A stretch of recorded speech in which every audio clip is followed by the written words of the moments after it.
Okay.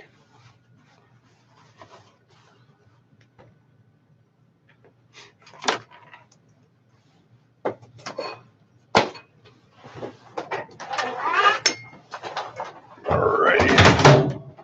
Oops.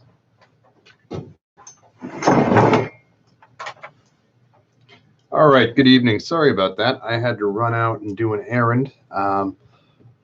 So just some quick updates. Before we start talking about any activism pertaining to the It's Okay to Be White marches, let's talk about what happened at Charlottesville.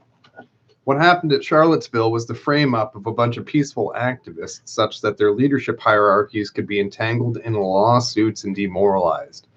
So that's why I'm not directly getting involved with the organization of any marches outside of my local area. So when people make themselves easy targets, they create a group that can be framed up. So I'm not appointing a hierarchical structure. I'm not starting an activism group. I'm calling for It's Okay to Be White marches. And what I'm willing to do is help people get in contact with each other. And I used a lawnmower in my face today. Sorry about that. I got myself here and here. But just simply put, look at what happened at Charlottesville. Peaceful, licensed protest, and the Jews figured out a way to turn the attendees into political prisoners.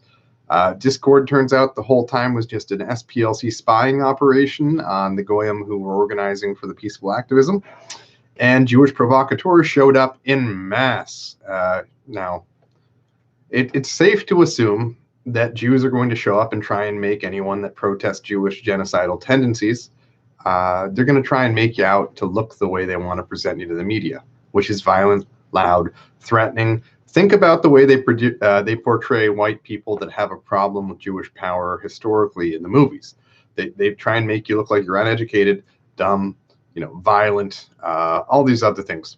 And that's the reason for the duct tape, and that's the reason why you're not going to march unless you admit publicly now that you will in no way, shape, or form fight back against Jewish aggression. It worked for Gandhi. It can work for us. It's not that difficult of a concept. If you don't think that you can take getting hit without striking back, don't march. And so I'm working with my tech team now to figure out a way to put the Goyim who want to march in contact with each other.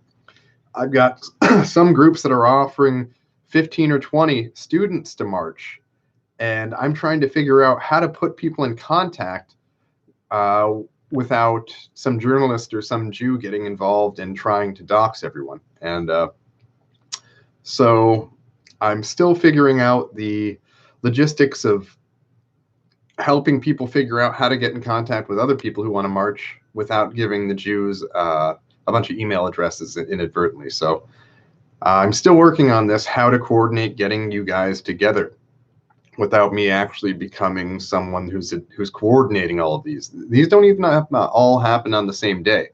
One could happen on the 17th, one could happen on the 19th, one could happen on the 25th, whatever. All you have to do is make sure you keep the duct tape on your mouth, you don't fight back, and you don't carry any symbols or names of any other groups. And don't even carry anything related to my campaign. Don't do anything that could lead to fighting back. Don't invite people to come and provide overwatch over you. Don't do anything that would cause the Jews to get any type of response to their violence. Jews always try and paint their opponents that they're trying to destroy as violent. Look at what they're doing to the Arabs.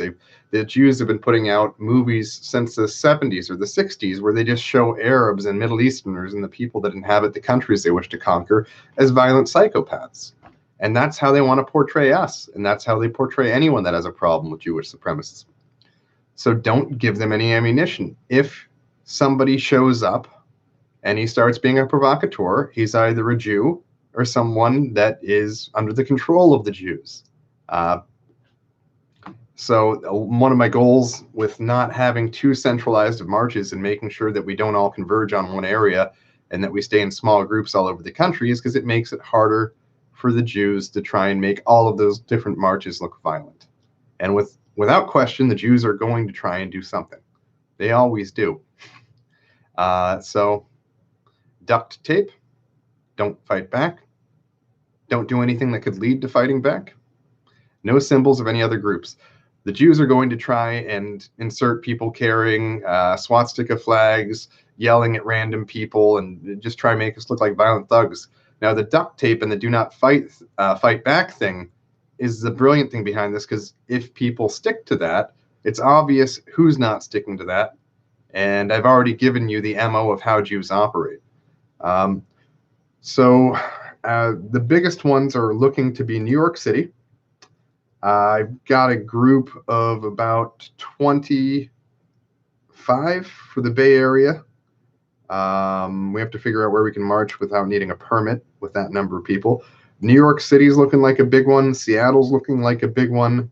Chicago, Boston's looking big. Philadelphia has made the list. Someone asked that the other day. I'm still not done catching up on the emails for this. And YouTube direct messages, as well as Gab direct messages, get leaked to the SPLC. So I'd advise using anything other than contacting me at pat@littlerevolution.us to do this. You can also go to the website. There's an It's Okay to Be White March, guidelines page that you can also submit email to my team. My tech team set that up. Getting a lot of people in Texas, and so far I've seen Houston and San Antonio as big ones in there. Idaho in general, I've had 4 or 5 people from Idaho just say Idaho, but that doesn't mean much to me. So once again, I have to figure out how to get you guys in contact with each other without me becoming a centralized hub for all these marches. They don't all happen on the same day. There's no, if you guys want to have a uniform, whatever. I'm not calling for a uniform. I'm just saying, if you want to wear a vest, if you want to wear a suit, if you want to wear jeans, if you want to wear khakis, if you want to wear slacks, I don't care. Just don't wear like a shirt that's like advertising some group. I mean, this is simple. It's a very simple meme. It's a very simple message. Let's see. Yeah. Okay. Yeah.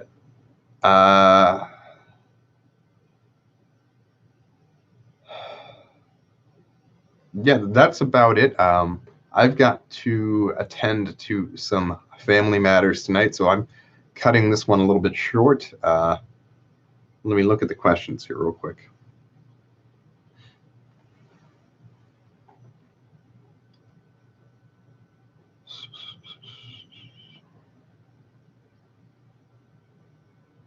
Apple Fritter says flyers and other propaganda in my local area has the news kvetching hard. Articles always end with the ADL is working with local police to combat hate speech, and that has been traditionally the problem. Jewish supremacist groups and Jewish terrorist groups are allowed to interact with law enforcement, and we all know that Abe Foxman and Jonathan Greenblatt are vicious criminals that support the worst type of terrorism, and who probably can be connected within 1 or 2 degrees of separation to terrorist acts. However, there's all sorts of emotional programming that leaves law enforcement officers open towards being sympathetic to Jewish terrorists without knowing they're terrorists. So, yeah, I've had charges dropped against people who have assaulted me because of the Jewish influence over district attorney's offices and stuff. One of the state's attorneys was actually a Jew that had the charges against the people that assaulted me and dropped. But ultimately, how hard is it for Jews to ruin 4chan and 8chan and any of these other anonymous message boards? If you keep stuff online and if you keep it just completely dox-proof and anonymous, look at how easy it has been for the Jews to start chipping away at the efficacy of the Anon boards. How do you know whether an Anon account is Hasbara? It's pretty simple stuff, but 4chan and 8chan and the boards took the Jews by surprise 4, 5, 6 years ago, and they've slowly been putting massive amounts of full-time Jew trolls onto those boards to counteract the effectiveness of these message boards. So anytime a new type of media or information sharing comes up, the Jews figure out a way to subvert it. And I have come up with the plan for these marches in such a way where you'd really have to try to fuck it up. And it'll be funny if the Jews send out a bunch of people dressed up in traditional Hollywood villain garb, the way they try and portray people that that protest Jewish supremacism to try and LARP as if they were part of these marches or obeying the intent of it.